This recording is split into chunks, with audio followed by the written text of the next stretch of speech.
Bonjour et bienvenue dans le monde magique de la télépathie animale. Aujourd'hui, on va parler des animaux qui sont des éponges. Mais avant de rentrer dans le vif du sujet, n'hésitez pas à cliquer sur le pouce, à vous abonner pour être tenu au courant de la sortie des prochaines vidéos et à cliquer sur le lien en description pour obtenir un bonus gratuit. Alors, les animaux sont des éponges. Les animaux, c'est très important, ils vivent le moment présent. Donc ils ne sont pas dans le mental en train de se dire tiens, demain il va arriver ceci, si je fais ça il va avoir cela. Non, ils sont là tout simplement, ils vivent ce qu'ils ont à vivre. Les animaux sont sensibles, ils sont sensibles à tout ce qui les entoure. Ils sont sensibles au monde invisible, parce que la télépathie animale c'est de l'énergétique. Ils sont sensibles à nous aussi. Donc, ils sont sensibles à tout ce qui les entoure. Et en plus de cela, eux-mêmes ont des émotions. Maintenant, on arrête de dire que les animaux n'ont pas des émotions. Ils ont des émotions, ils peuvent être tristes, ils peuvent être même en dépression. Ils possèdent leurs propres émotions. Donc, on avait déjà vu un petit peu une vidéo sur mon animal miroir. Il ne faut pas oublier que l'animal a sa propre personnalité, a son propre caractère. Mais ces émotions peuvent être à un moment donné influencées par les nôtres parce que ce sont des éponges. Les animaux ressentent ce qui les entoure.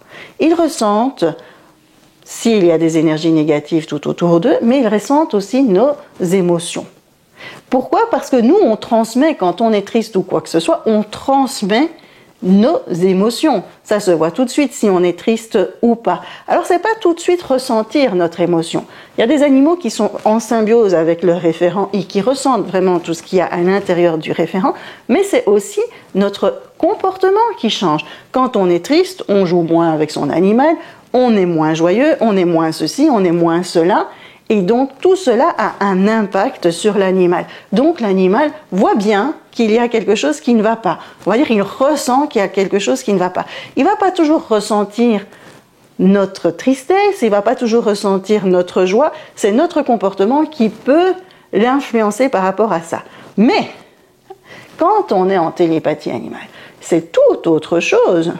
Parce que quand on est en télépathie animale, qu'est-ce qu'on va faire? On va envoyer des ondes à l'animal. C'est un échange d'informations entre un animal.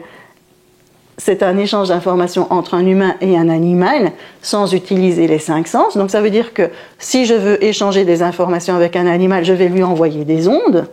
L'animal va recevoir ces ondes, les comprendre et il va me répondre en m'envoyant des ondes qui vont venir en moi.